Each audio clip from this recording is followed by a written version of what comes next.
Nunca olvidaré la escena que presencié el 14 de febrero de 2023. Mientras empacaba las últimas cajas de la oficina que compartía con mi exesposa de 12 años, abrí sin querer la puerta trasera de la casa que había construido con tanto esfuerzo y vi a Jessica, mi exesposa de 38 años, levantando una copa de champán de $300 que había comprado para nuestro aniversario, brindando con Karen, mi suegra de 62 años. Por el divorcio más lucrativo de la historia familiar, dijo Karen entre risas. Jessica añadió, en 90 días, todos los negocios serán nuestros, junto con la casa de vacaciones y esa estúpida colección de coches clásicos que tanto adora. Nuestro plan de 8 años por fin se ha hecho realidad. Lo que no sabían era que mi teléfono lo estaba grabando todo mientras yo permanecía inmóvil, con el estómago revuelto. En ese momento, comprendí que todo mi matrimonio había sido una elaborada trampa financiera. Pero lo que sucedió 3 semanas después en el tribunal dejó a todos sin palabras cuando mi abogado se levantó y pronunció las palabras que lo cambiaron todo. ¿Vale la pena volver a confiar en alguien después de semejante traición? Nunca imaginé que mis 12 años de matrimonio terminarían con una celebración de mi fracaso.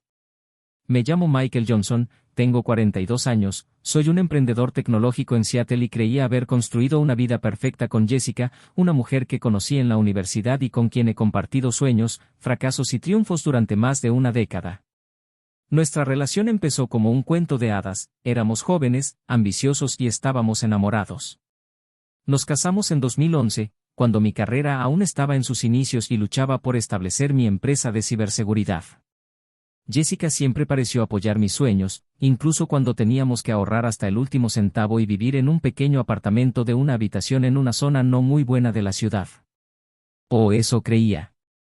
Lo que no sabía era que tras esa sonrisa acogedora y esas palabras de aliento se escondía un plan meticuloso que se había ido desarrollando a lo largo de los años bajo la cuidadosa dirección de mi suegra, Karen Wilson, una mujer que siempre me trató con una cordialidad distante y que, como descubrí más tarde, consideraba que su hija merecía mucho más de lo que yo podía ofrecer. Aún recuerdo aquella primera cena familiar, cuando Karen me preguntó por mis planes financieros con un interés que interpreté como genuino, pero que ahora entiendo fue el primer paso de una larga investigación sobre mi potencial económico.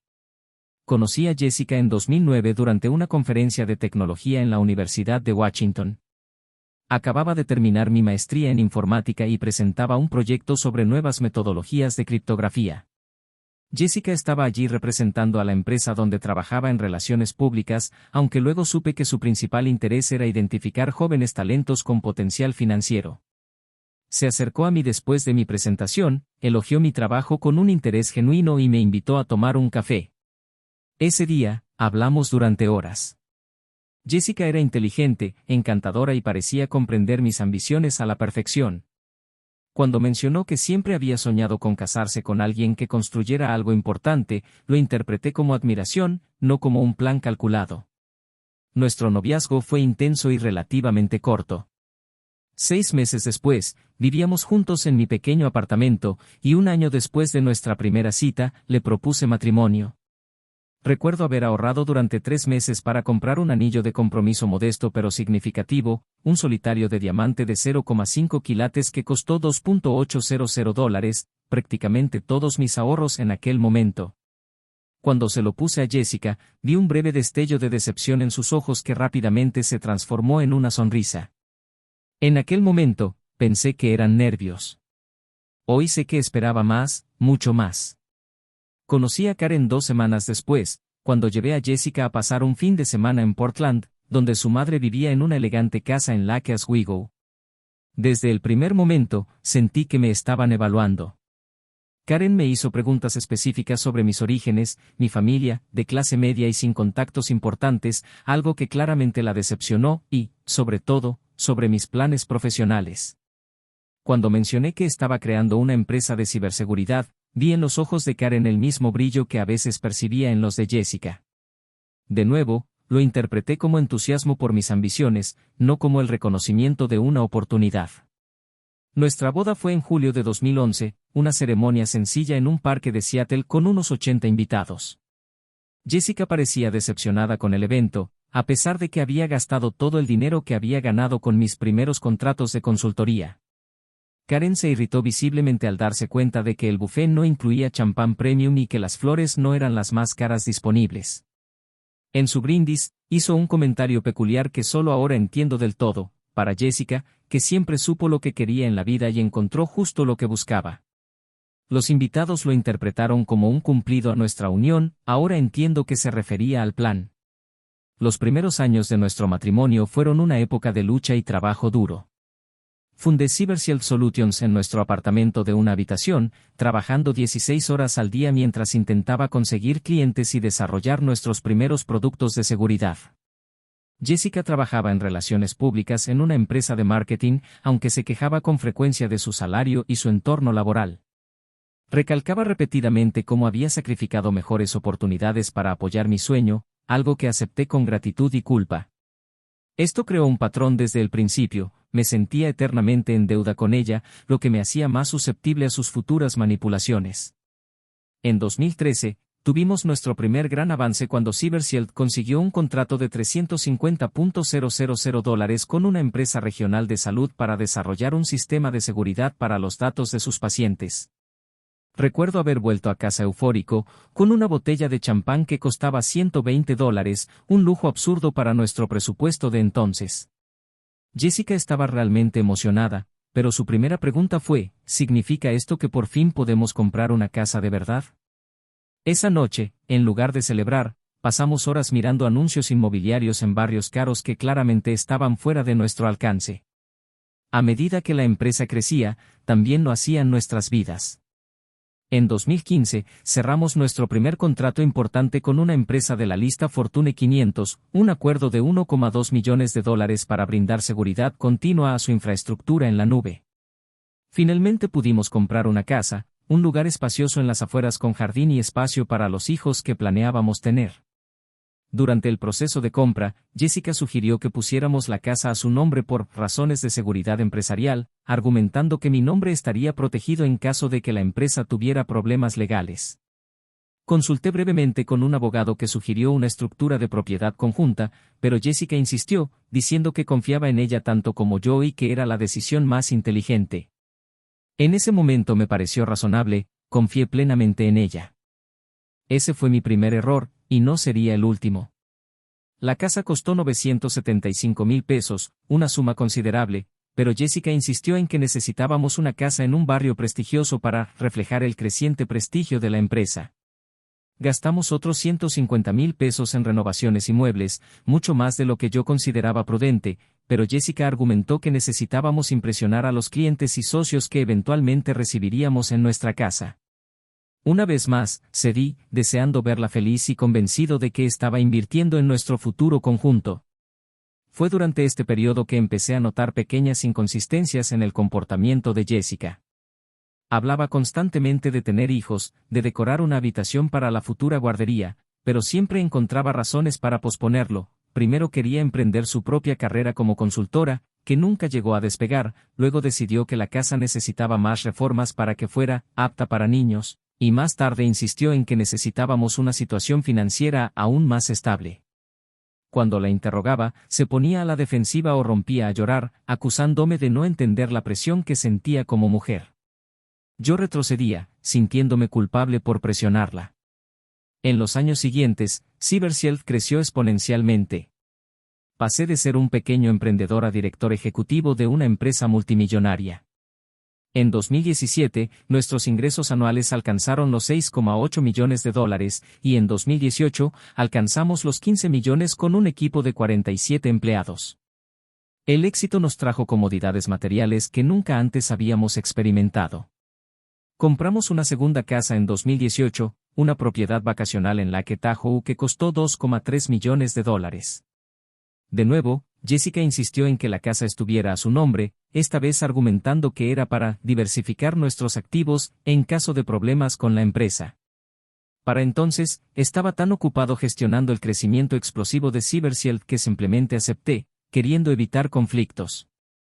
Fue durante esta época que comencé mi colección de coches clásicos, una pasión que cultivé desde mi adolescencia. Mi primera adquisición fue un Corvette Split Window de 1963 en estado casi original que costó $175,000. Al principio, Jessica se burlaba de la afición, llamándolo juguetes caros de niños, pero al darse cuenta del potencial de inversión, cambió de estrategia. Empezó a acompañarme a subastas y exposiciones, sugiriendo siempre modelos específicos que, seguramente se revalorizarían en el futuro. En retrospectiva, catalogaba meticulosamente mis pertenencias. Karen empezó a aparecer con más frecuencia en nuestras vidas alrededor de 2019. Se había mudado a Seattle después de su tercer divorcio, alegando que quería estar más cerca de su hija. Lo que yo desconocía en ese momento era que había recibido una cuantiosa indemnización por divorcio de su anterior marido, un ejecutivo farmacéutico, y que buscaba nuevas oportunidades de inversión.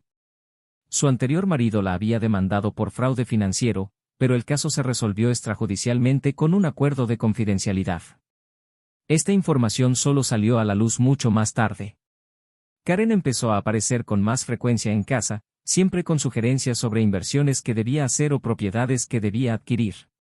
Se convirtió en una presencia constante en nuestras vidas, ofreciendo opiniones sobre todo, desde la gestión de la empresa hasta mi vestuario. Jessica, que antes se quejaba ocasionalmente de la interferencia de su madre, ahora la consultaba prácticamente sobre todas las decisiones. Las dos pasaban horas encerradas en la oficina de Jessica, en nuestra casa, conversaciones que terminaban abruptamente cuando yo entraba. Recuerdo claramente un domingo de 2020 cuando Karen llegó con folletos de una mansión de $8,5 millones frente al mar en Malibú.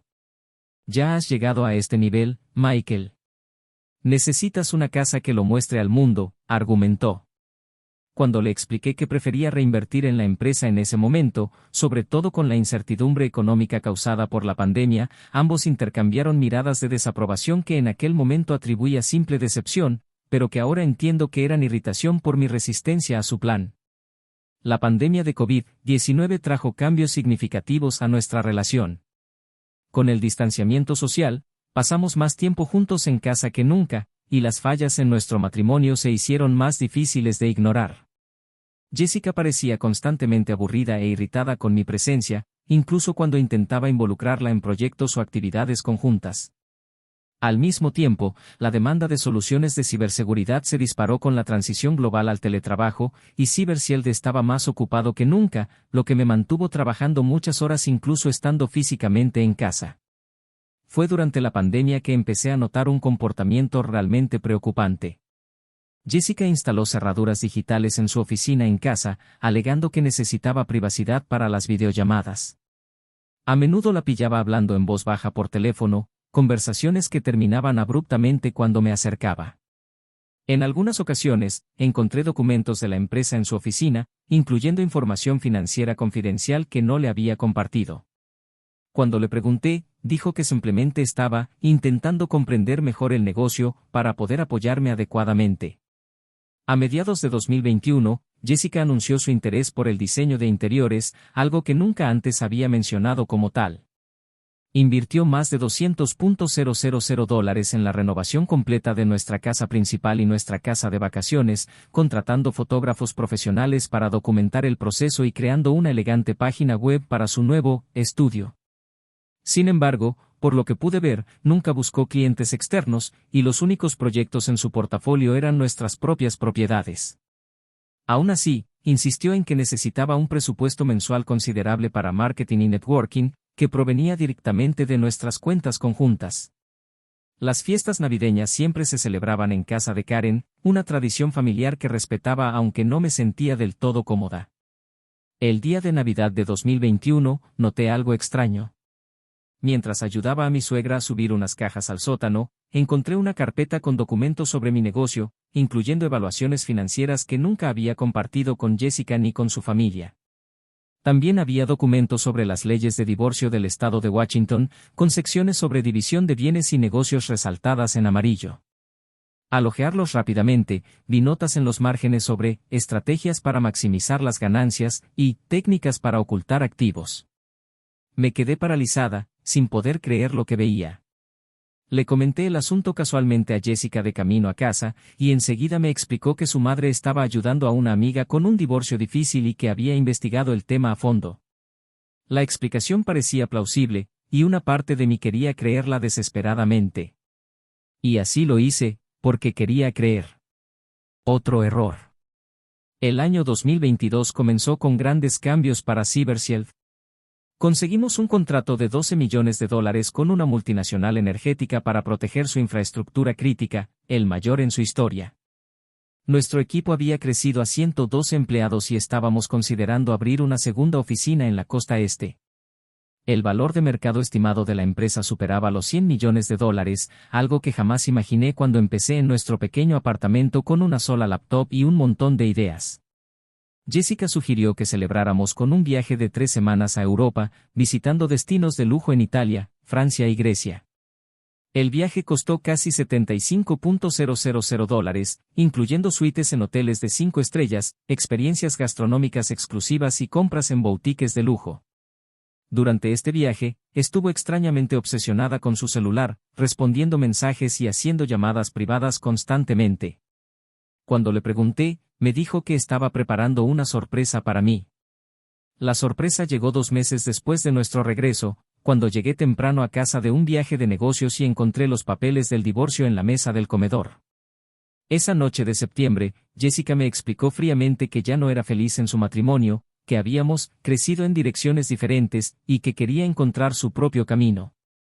Estaba destrozada y le rogué que considerara terapia de pareja o cualquier solución que pudiera salvar nuestra relación. Ella se mantuvo firme, diciendo que su decisión era definitiva y que su abogado contactaría al mío para concretar los detalles. Fue entonces cuando mencionó que, como había sacrificado su carrera para mantenerme, se merecía la mitad de todo, incluyendo la empresa que había construido prácticamente sola. Pasé la noche en un hotel cercano, en Soc, repasando mentalmente cada momento de nuestro matrimonio, intentando entender dónde se había torcido todo.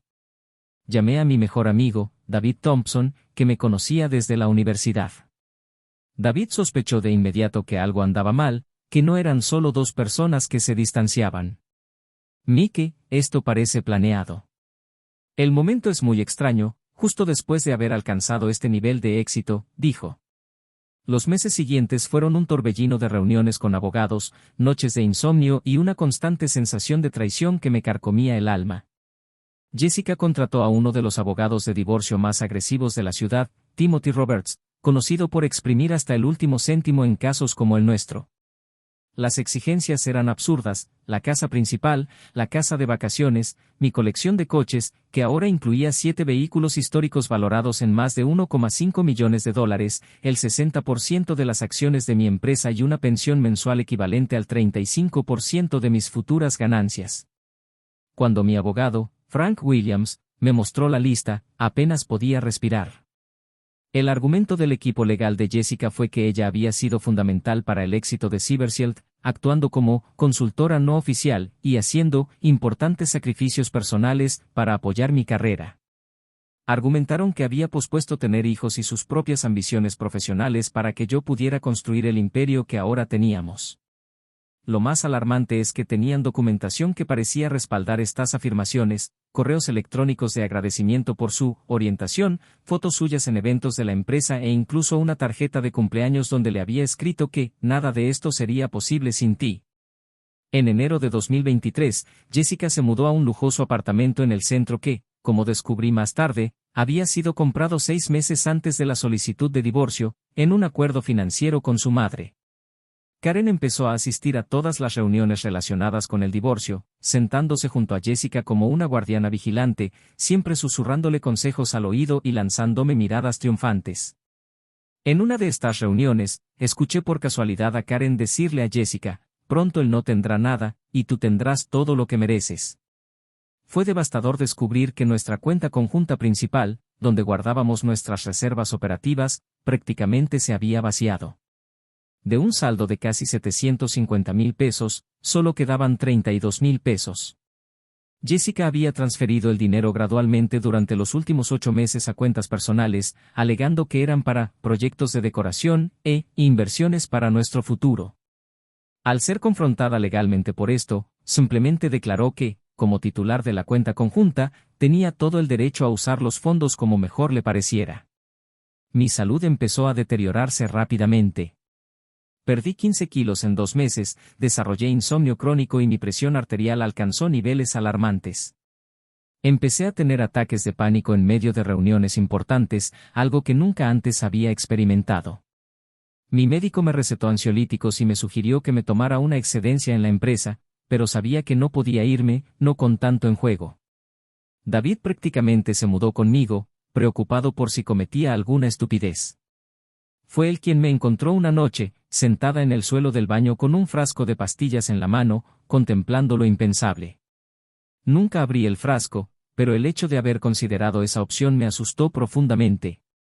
Fue David quien me convenció de buscar un nuevo abogado cuando quedó claro que Frank Williams estaba siendo fácilmente manipulado por el agresivo equipo de Jessica. Frank es un buen abogado para divorcios normales, explicó David, pero este no es un divorcio normal. Es una operación depredadora, y necesitas a alguien que lo entienda. Andrew Peters se incorporó al caso a principios de febrero de 2023. Un abogado de mediana edad con reputación de implacable y ética inquebrantable, Andrew contaba con experiencia específica en casos de divorcio de alto valor relacionados con fraude financiero. Nuestra primera reunión duró 4 horas, durante las cuales revisó meticulosamente cada aspecto del caso, haciendo preguntas que nadie le había hecho antes. A diferencia de Frank, Andrew no se dejó intimidar por las tácticas agresivas de Jessica. En la primera reunión, me hizo una pregunta que lo cambió todo. ¿Alguna vez has considerado que esto podría no ser solo un divorcio, sino una conspiración premeditada para embargar tus bienes? La pregunta me impactó, pero me abrió los ojos a posibilidades que antes me había negado a ver. Andrew sugirió contratar a un investigador privado para que investigara las actividades financieras de Jessica en los últimos años, así como a un experto en informática forense para que examinara nuestras comunicaciones electrónicas. Al principio me resistí, pues creía que sería una invasión de la privacidad, pero finalmente acepté, desesperada por comprender qué estaba pasando realmente. Mientras los expertos contratados por Andrew hacían su trabajo, seguí participando en las negociaciones del divorcio, siguiendo su consejo de mostrarme cooperativo y ganar tiempo. Jessica y su equipo interpretaron mi aparente pasividad como resignación o derrota, lo que les dio más confianza y, en consecuencia, más descuido. En una de estas reuniones, el abogado de Jessica dejó escapar que estaban particularmente interesados en algunos contratos específicos de CyberShield relacionados con tecnología propietaria que yo había desarrollado personalmente. Este comentario, aparentemente inocente, alertó a Andrew, quien comenzó a investigar si se estaban llevando a cabo intentos de espionaje industrial. El 14 de febrero de 2023 fue cuando todo cambió. Irónicamente, era San Valentín. Había quedado con Jessica en ir a nuestra antigua casa a recuperar las últimas cosas de la oficina que teníamos allí. Llegué antes de lo previsto y usé mi llave, que aún no había devuelto. La casa parecía vacía, pero oí voces provenientes de la terraza trasera. Instintivamente, agarré mi teléfono y comencé a grabar, acercándome sigilosamente a la puerta de cristal que daba al exterior. Lo que vi y oí en esos 3 minutos y 27 segundos de grabación despejó cualquier duda que pudiera haber albergado. Jessica y Karen estaban sentadas cómodamente, bebiendo el champán Krug Klose du Mesnil 2004 que había comprado por $1,200 para nuestro aniversario de bodas, brindando por el éxito de su plan. Escuché a Karen decir, por el divorcio más rentable de la historia familiar, mientras reía casi como un loco. Jessica añadió, en 90 días, todos los negocios serán nuestros, junto con la casa de vacaciones y esa estúpida colección de coches clásicos que tanto adora. Nuestro plan de 8 años por fin se ha hecho realidad. Karen me preguntó entonces si sospechaba algo, a lo que Jessica respondió que era, patéticamente confiada, y que nunca la cuestioné cuando sugirió poner varios activos a su nombre o abrir cuentas conjuntas que ella sola administraba. Ambas se rieron cuando Jessica mencionó lo fácil que fue convencerme de invertir en proyectos que en realidad eran transferencias disfrazadas a cuentas controladas solo por ella. El golpe final llegó cuando Karen dijo, menos mal que nunca quisiste tener hijos con él. Los niños lo complicarían todo. Jessica respondió, nunca quise tener hijos con él, mamá. Siempre fue una mentira para mantenerlo esperanzado y comprometido. Me quedé paralizado, con una mezcla tóxica de conmoción, ira y náuseas. Seguí grabando mientras detallaban otros aspectos de su plan, incluyendo cómo pretendían usar información confidencial de la empresa para presionarme a conseguir un trato más favorable. Jessica mencionó específicamente un acuerdo con el gobierno federal que estábamos a punto de firmar, diciendo que esa información por sí sola vale millones en el mercado adecuado. Karen sugirió los nombres de competidores que podrían estar interesados en esta información, algo que me heló la sangre, ya que constituía no solo una traición personal, sino también un posible espionaje corporativo y traición a la patria, dada la sensibilidad de algunos de nuestros contratos gubernamentales. Lo más inquietante fue escuchar a Jessica describir cómo había planeado nuestra primera reunión en esa conferencia universitaria. Tenía una lista de posibles objetivos, dijo entre sorbos de champán, prometiéndoles jóvenes con buenas ideas, pero sin contactos ni protección familiar. Michael era perfecto, lo suficientemente inteligente para triunfar, lo suficientemente ingenuo para dejarse manipular y completamente solo en el mundo. Karen aplaudió la visión a largo plazo de su hija, mencionando que esta sería la mayor estafa hasta la fecha, insinuando que no era la primera vez que hacían algo similar. Salí en silencio, me subí al coche y conduje sin rumbo durante horas, escuchando la grabación una y otra vez, cada palabra se me clavaba en el pecho como un puñal. Cuando por fin llegué a un aparcamiento vacío, llamé a Andrew y le envié la grabación. Su reacción fue inmediata: no vuelvas a casa, me dijo. Vete a un hotel que ella no conozca y no le digas a nadie dónde estás. Esto lo cambia todo. Andrew reaccionó de inmediato. Nos reunimos en su oficina a las 10 de la noche, y él ya había transcrito toda la conversación y comenzado a desarrollar una nueva estrategia. Fue allí donde me reveló lo que el investigador privado había descubierto. Durante los últimos 6 años, Jessica había desviado aproximadamente $2,3 millones de nuestras cuentas conjuntas a cuentas secretas a su nombre y al de su madre. También había pruebas de que había intentado acceder a información confidencial de CyberShield y enviado correos electrónicos a la competencia, posiblemente explorando oportunidades que surgirían cuando tomara el control de parte de la empresa tras el divorcio. Aún más alarmantes fueron los descubrimientos sobre el pasado de Karen. No solo conocía los 3 divorcios, también había una demanda por fraude que se había resuelto extrajudicialmente en Oregón y una investigación de la SEC sobre tráfico de información privilegiada que fue desestimada por falta de pruebas concluyentes. El patrón era claro: Karen tenía un historial de manipulación de relaciones y sistemas financieros para su propio beneficio, y al parecer le había enseñado estas habilidades a su hija. Los días siguientes fueron una montaña rusa de emociones y una actividad frenética. Andrew reunió a un equipo que incluía investigadores financieros, expertos en ciberseguridad e incluso un psicólogo especializado en casos de abuso emocional y financiero. Descubrimos que Karen se había divorciado 3 veces, y en cada ocasión había salido con importantes sumas de dinero.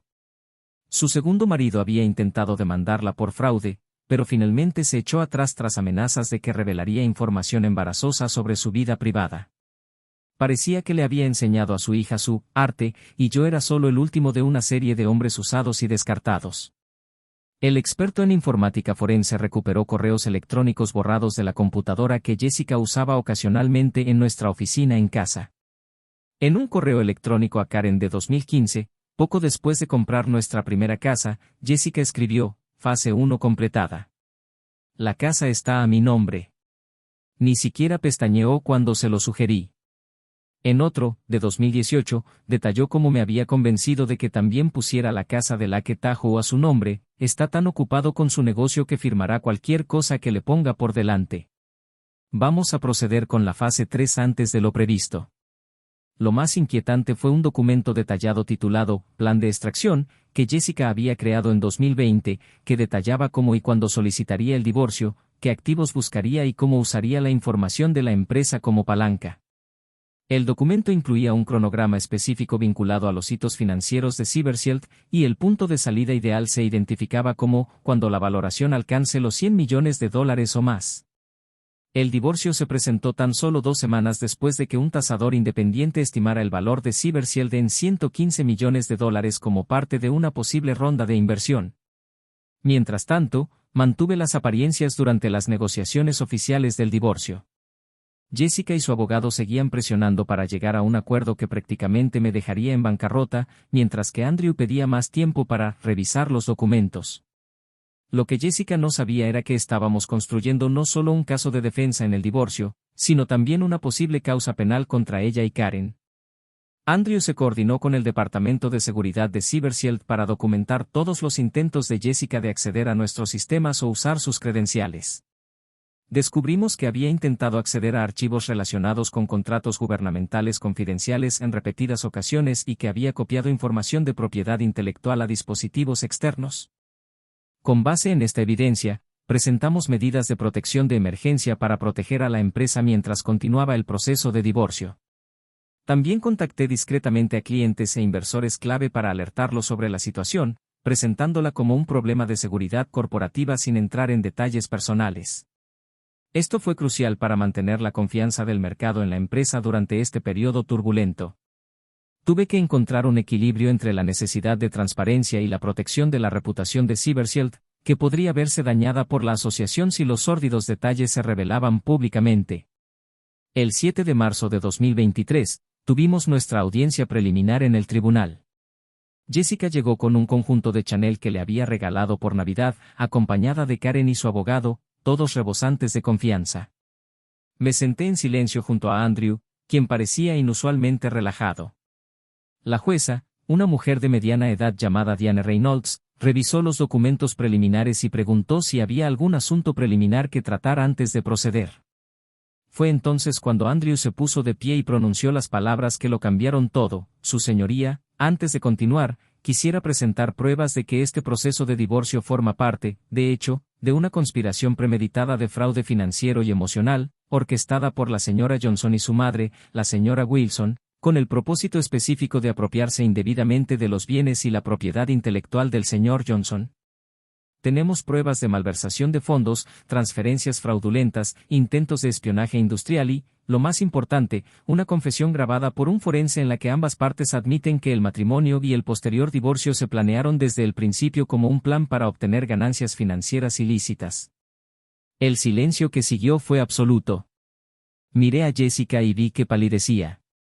Karen agarró el brazo de su hija con tanta fuerza que sus nudillos palidecieron. Su abogado empezó a protestar furiosamente, pero la jueza Reynolds, visiblemente desconcertada, pidió ver las pruebas que Andrew había mencionado. Durante la siguiente hora, Andrew presentó metódicamente las pruebas que habíamos recopilado: extractos bancarios que mostraban transferencias sospechosas, correos electrónicos comprometedores recuperados, el plan de extracción de Jessica, la evaluación del investigador privado y, finalmente, la grabación de aquel fatídico día de San Valentín. Mientras la voz de Jessica resonaba por la sala, dejando claro cómo me había manipulado durante años, vi lágrimas en los ojos de una de las asistentes del tribunal. La jueza Reynolds permaneció profesionalmente impasible, pero sus ojos delataban su indignación. El abogado de Jessica intentó argumentar que la grabación se había obtenido ilegalmente, pero Andrew estaba preparado. Presentó documentos que demostraban que yo aún era copropietario legal de la vivienda en el momento de la grabación y tenía todo el derecho a estar allí. Además, la conversación se desarrollaba al aire libre, donde no había ninguna expectativa razonable de privacidad. El juez estuvo de acuerdo y denegó la solicitud de suprimir la grabación como prueba. Lo que siguió fue algo que jamás olvidaré. La jueza Reynolds detuvo temporalmente el proceso de divorcio y emitió una orden de emergencia congelando todos los bienes de la pareja, incluyendo las cuentas secretas que habíamos descubierto. También ordenó una investigación exhaustiva de las acusaciones de fraude y remitió el caso a la fiscalía para un posible procesamiento penal. Jessica y Karen salieron del juzgado ese día no como las triunfantes vencedoras que esperaban ser, sino como posibles delincuentes bajo investigación. Al salir del juzgado, Jessica me enfrentó en el pasillo. Por primera vez desde que la conocía, vi su verdadero rostro, no la máscara cuidadosamente construida de una esposa amorosa, sino la expresión fría y calculadora de quien había planeado mi caída. «Te arrepentirás de esto», susurró. «Nadie querrá hacer negocios contigo después de que termine de contar mi versión de los hechos». Andrew me apartó con suavidad, recordándome que cualquier conversación podría usarse en mi contra más tarde. Las semanas siguientes fueron un torbellino de declaraciones, auditorías financieras y reuniones con la fiscalía. La investigación criminal se amplió para incluir posibles infracciones de espionaje industrial y leyes de seguridad nacional, dado el trabajo de CyberShield con clientes gubernamentales. Los investigadores descubrieron que Jessica había intentado vender información confidencial a 2 competidores directos, aunque aparentemente no completó ninguna transacción antes de ser descubierta. Jessica intentó contactarme varias veces, alternando entre amenazas veladas y súplicas desesperadas. En un mensaje de voz particularmente perturbador, me dijo entre lágrimas que al principio me había querido, pero que su madre la había convencido de que yo era solo un paso hacia una vida mejor. En otro, se ofreció a retirar todas sus exigencias si aceptaba retirar los cargos penales. No respondí a ningún intento de contactarla, siguiendo el consejo de Andrew de mantener la distancia total. Karen intentó un enfoque diferente. A través de un intermediario, ofreció información comprometedora sobre Jessica a cambio de inmunidad para ella.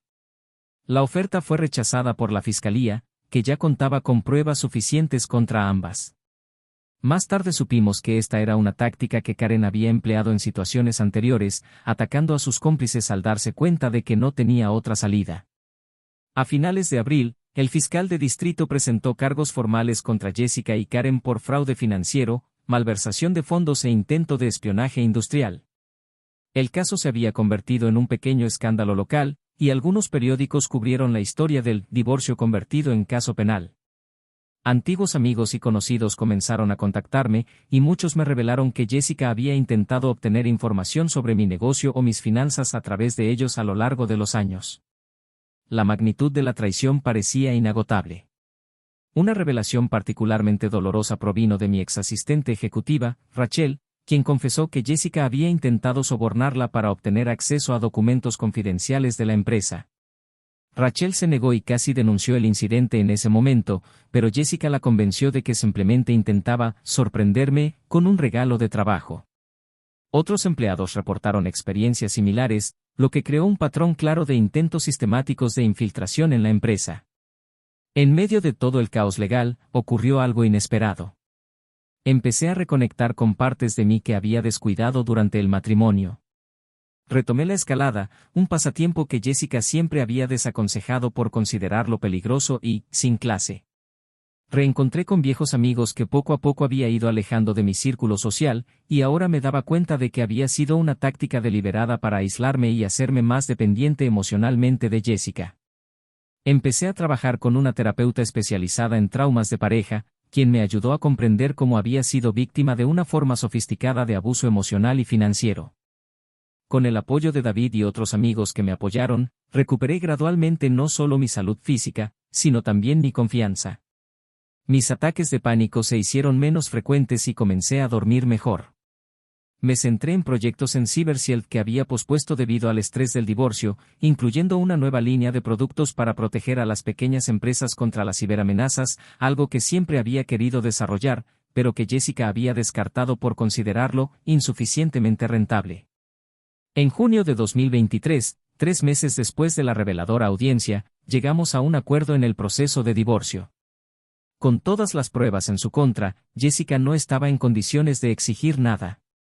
El acuerdo final incluía la división equitativa únicamente de los bienes adquiridos legítimamente durante el matrimonio, excluyendo aquellos adquiridos con fondos malversados, la devolución total de todos los fondos malversados ilegalmente, mi plena propiedad y control de CyberShield, la devolución de la colección de coches antiguos y la casa de vacaciones, y una cláusula que prohibía a Jessica y Karen cualquier contacto conmigo o con mi empresa en el futuro. El asunto de las casas era más complicado. Técnicamente, ambas estaban a nombre de Jessica, pero pudimos demostrar que yo había aportado toda la financiación y que la transferencia de propiedad había sido parte de un plan fraudulento. El tribunal ordenó a Jessica que me devolviera la propiedad completa de la casa de Lake Tahoe. En cuanto a la casa principal, donde habíamos vivido juntos, decidimos venderla y dividir las ganancias, principalmente porque ya no quería vivir en un lugar con tantos recuerdos dolorosos. En el ámbito penal, ambas mujeres llegaron a un acuerdo con la fiscalía. Jessica se declaró culpable de cargos menores de fraude financiero, recibiendo 3 años de libertad condicional, 1000 horas de servicio comunitario y una multa considerable. Karen, con antecedentes similares, no tuvo la misma suerte, recibió una condena de 18 meses de prisión, suspendida debido a su edad y estado de salud, que resultó en 2 años de arresto domiciliario y una indemnización económica. El juez del caso penal fue particularmente severo en sus comentarios, describiendo sus acciones como una traición no solo a la ley, sino también a los principios básicos de confianza y decencia humana. Irónicamente, fue durante este doloroso proceso que conocí a Emma Miller, analista financiera forense que trabajaba con el equipo de Andrew en la investigación del caso. Emma, de 37 años, se había especializado en casos de fraude financiero tras ser víctima de una estafa de inversión años antes. A diferencia de Jessica, Emma sentía una auténtica pasión por su carrera y una ética impresionante. Empezamos como conocidos profesionales, evolucionamos hacia una cautelosa amistad, y solo después de cerrar el caso nos permitimos explorar la atracción mutua que habíamos sentido desde el principio. Nuestro primer encuentro oficial fue en septiembre de 2023, 6 meses después de aquella audiencia que cambió mi vida. El proceso de abrirme a una nueva relación fue aterrador. Cada vez que Emma me preguntaba sobre mi negocio o mis finanzas, me daban una señal de alarma, un remanente de la traición de Jessica. Fui completamente transparente con Emma sobre estas inseguridades, y ella respondió con una paciencia y comprensión extraordinarias. En lugar de ofenderse por mi cautela inicial, la respetó, ofreciéndome siempre la misma transparencia que esperaba de mí. Cuando le comenté mis preocupaciones a mi terapeuta, me ayudó a distinguir entre la sana cautela y la paranoia paralizante, recordándome que no podía permitir que Jessica me robara también el futuro. Emma me enseñó que es posible volver a confiar, pero de una manera diferente, no con total abandono, sino con los ojos abiertos y el respeto mutuo. Con ella, aprendí a valorar la transparencia en una relación sin sacrificar la vulnerabilidad que da sentido a las conexiones humanas.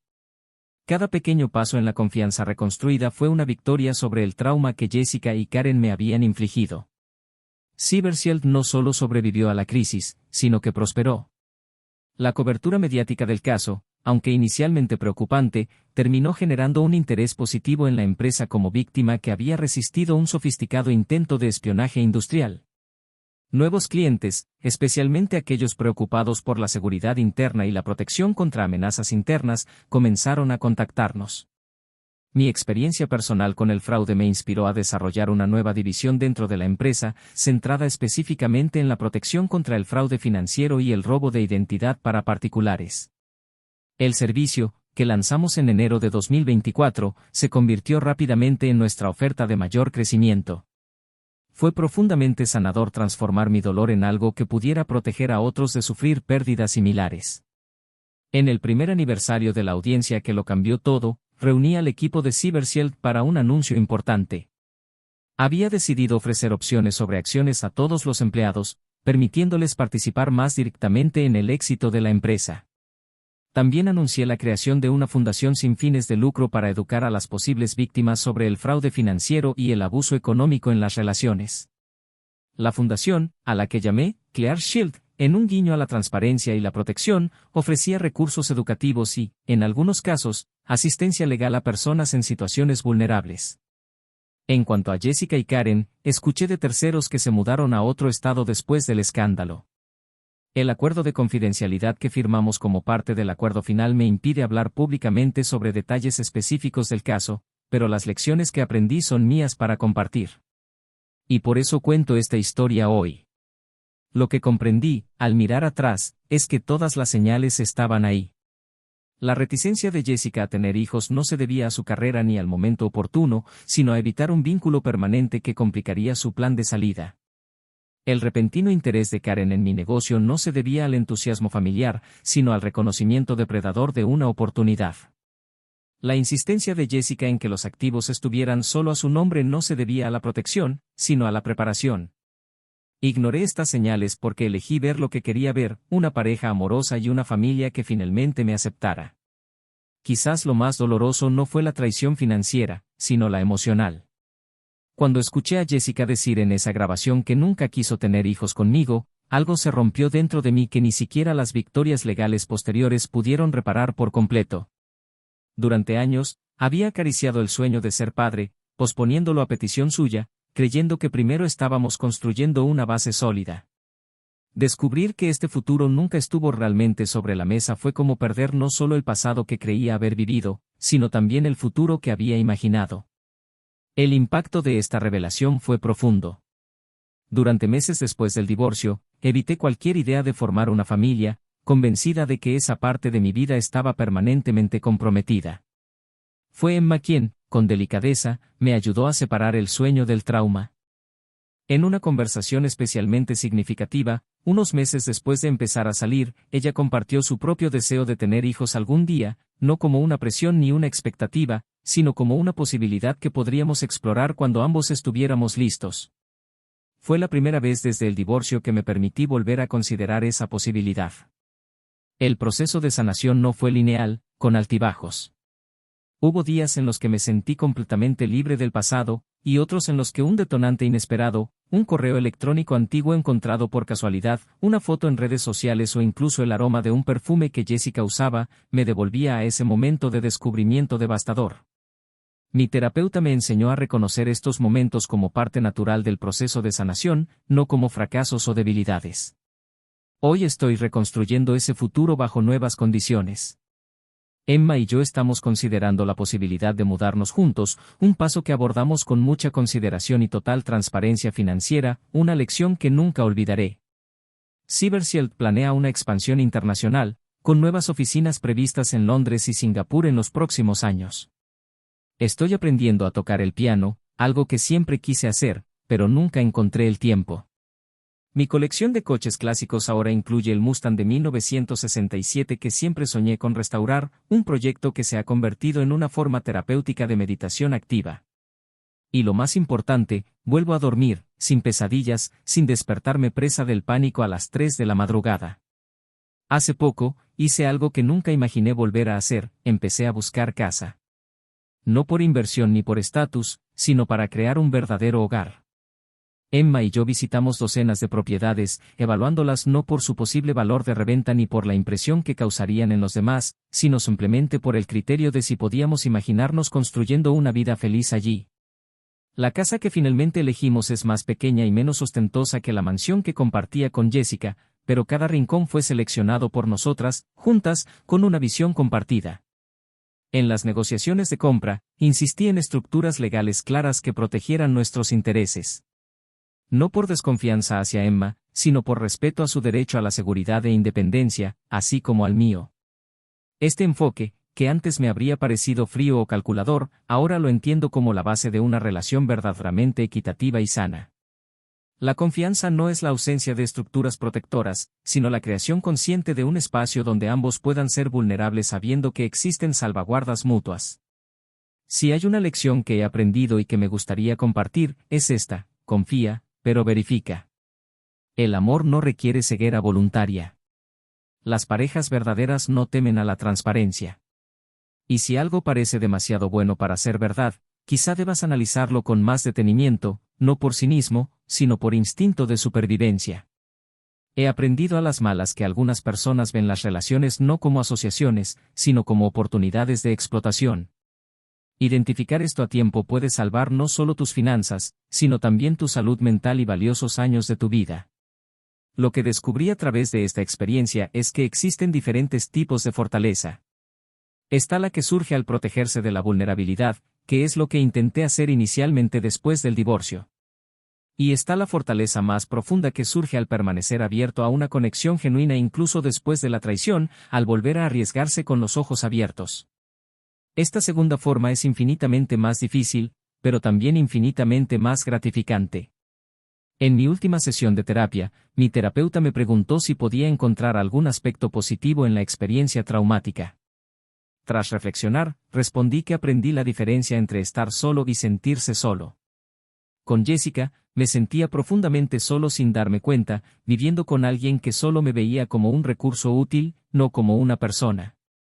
Hoy, incluso en los momentos en que estoy físicamente solo, me siento conectado conmigo mismo, con las personas que realmente me quieren, con un futuro que es realmente mío. El divorcio que Jessica y Karen planearon como mi ruina se convirtió, irónicamente, en mi liberación. No solo de sus planes, sino de las ilusiones que había creado sobre lo que constituía el amor y la relación. Al final, no fueron ellas quienes lo perdieron todo, como planearon que yo perdiera, fui yo quien perdió las cadenas que ni siquiera sabía que llevaba. No diré que he perdonado a Jessica ni a Karen, es algo que aún no he logrado. Pero ya no permito que mi enojo hacia ellas defina mis días ni dirija mis decisiones. Ya me han robado 8 años de vida, no merecen ni un minuto más de mi futuro.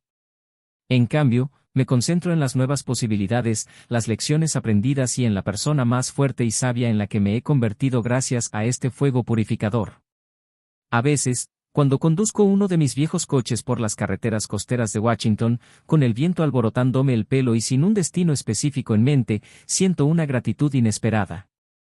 No por lo que he soportado, sino por lo que he descubierto, mi propia resiliencia, la importancia de verdaderos amigos como David, la existencia de profesionales honestos como Andrew y la posibilidad de conexiones auténticas como la que estoy construyendo con Emma. En esos momentos, sé que sobreviví no solo a un divorcio, sino a un intento concertado de quebrar mi espíritu y resurgir más fuerte. Hace poco, tuve una experiencia reveladora. Estaba revisando unos documentos viejos y encontré la tarjeta que Jessica me dio por nuestro primer aniversario de bodas. En ella, había escrito, para el hombre que hizo realidad todos mis sueños. En aquel momento, interpreté estas palabras como una expresión de amor y gratitud. Ahora, las veo como lo que realmente eran, una declaración literal de sus intenciones. Realmente estaba haciendo realidad sus sueños, sueños de riqueza, estatus y ganancias materiales.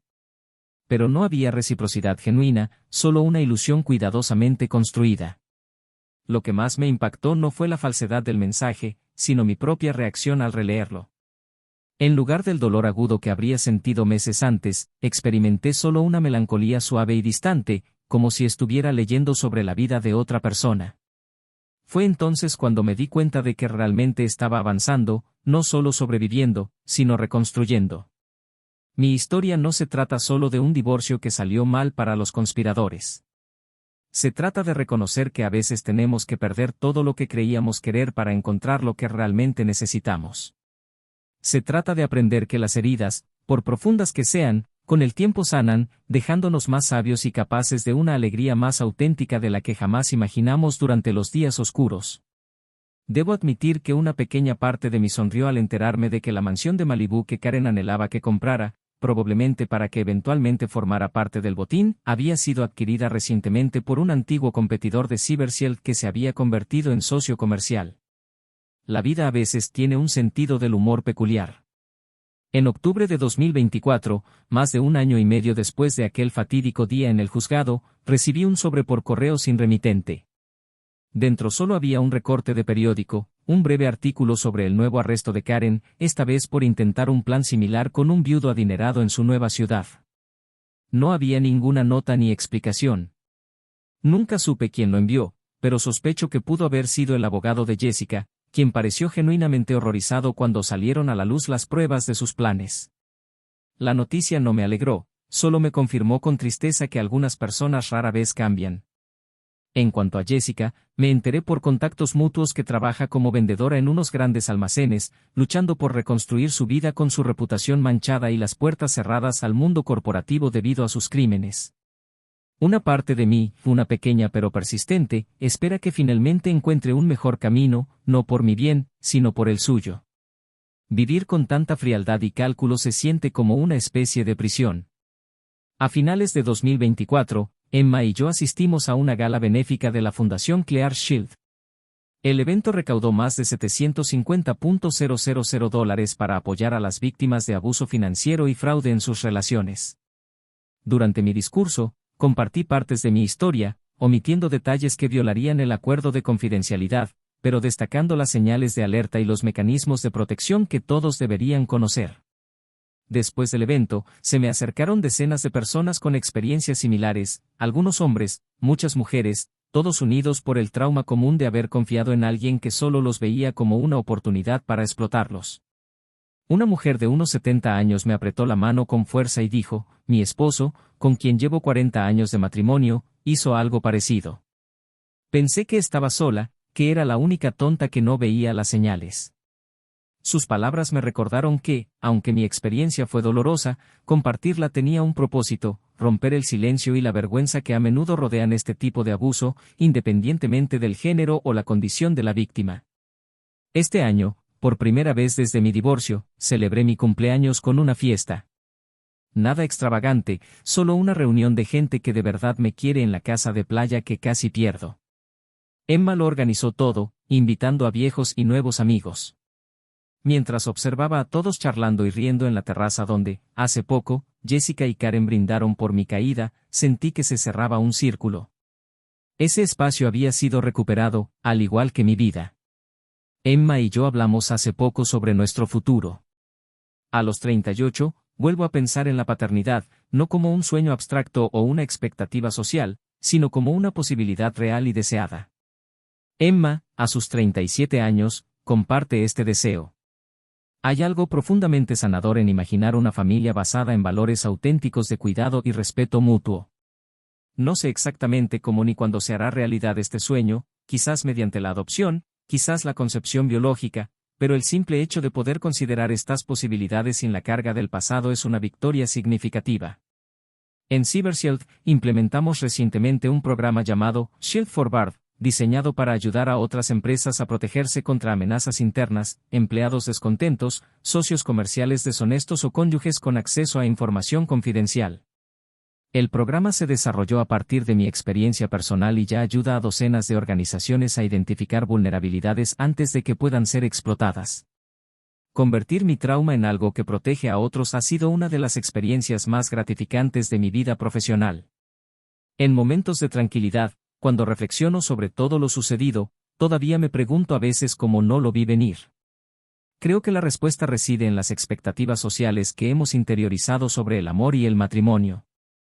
Estamos condicionados a ver la confianza absoluta como un requisito, a interpretar la cautela como cinismo, a equiparar la autoprotección con la falta de compromiso. Estas narrativas culturales me hicieron vulnerable, como hacen vulnerables a muchos otros cada día.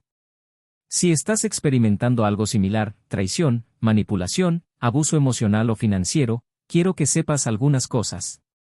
Primero, no estás solo, aunque te sientas completamente aislado. Segundo, lo que te está pasando no es tu culpa, las personas manipuladoras son expertas en hacerte dudar de tu propia percepción y culparte por tus problemas. Tercero, y más importante, hay una salida, recuperar no solo tus posesiones materiales, sino también tu autoestima y esperanza. Puede que ahora parezca imposible, pero te prometo que no lo es. He aprendido que la vida rara vez sigue los guiones que imaginamos. El matrimonio que creía mi refugio era en realidad una trampa elaborada. La tragedia que pensé que acabaría con mi capacidad de confiar y amar se convirtió en el catalizador de una relación más auténtica que cualquier otra que haya experimentado. El trauma que parecía destinado a destruirme terminó fortaleciéndome de maneras que nunca imaginé posibles. Cuando pienso en el futuro, ya no lo hago con miedo ni resentimiento, sino con una curiosidad cautelosamente optimista. No sé exactamente qué pasará después, si Emma y yo construiremos una vida juntos, si finalmente seré padre, si CyberShield seguirá su trayectoria ascendente. Lo que sí sé es que afrontaré estos desafíos y posibilidades como una versión más fuerte y auténtica de mí mismo, alguien que ha pasado por lo peor y ha descubierto que no solo podía sobrevivir, sino prosperar. Hace unos días, me topé con una vieja foto de Jessica y mía, tomada durante nuestra luna de miel en las Maldivas. Contemplé esas caras sonrientes durante un buen rato, intentando discernir si, incluso entonces, había alguna señal de lo que estaba por venir. No pude ver ninguna. Tal vez no había señales, o tal vez el amor a veces es ciego. Sea como sea, conservé la foto, no por nostalgia ni masoquismo, sino como recordatorio de que incluso los capítulos más dolorosos de nuestras vidas acaban siendo solo eso, capítulos, no la historia completa. Esta es mi historia. No es solo una historia de traición y pérdida, sino de redescubrimiento y renacimiento. Es una historia que continúa desarrollándose, con nuevos personajes y posibilidades apareciendo en cada esquina. Es una historia que, a pesar de sus partes oscuras, agradezco poder seguir escribiendo. Es una historia sobre cómo a veces tenemos que perder todo lo que creíamos tener para encontrar lo que realmente importa. En una de las primeras conversaciones serias que tuve con Emma, me dijo algo que todavía me resuena: confiar después de una traición no es ingenuidad, es un acto de valentía. Estas palabras me permitieron volver a arriesgarme, a creer que hay personas en el mundo que merecen nuestra vulnerabilidad y que respetarán la confianza depositada en ellas. Descubrí que la verdadera intimidad no surge de la fusión ciega de identidades o finanzas, sino del encuentro entre dos personas que deciden conectar manteniendo límites sanos y respeto mutuo. Al mirar atrás, veo mi matrimonio con Jessica no como 12 años perdidos, sino como un capítulo necesario que me llevó justo a donde necesito estar.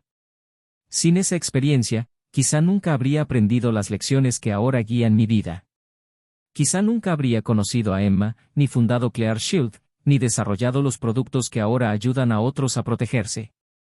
Quizá nunca habría descubierto la profundidad de mi propia resiliencia ni la importancia de amistades genuinas como la que tengo con David.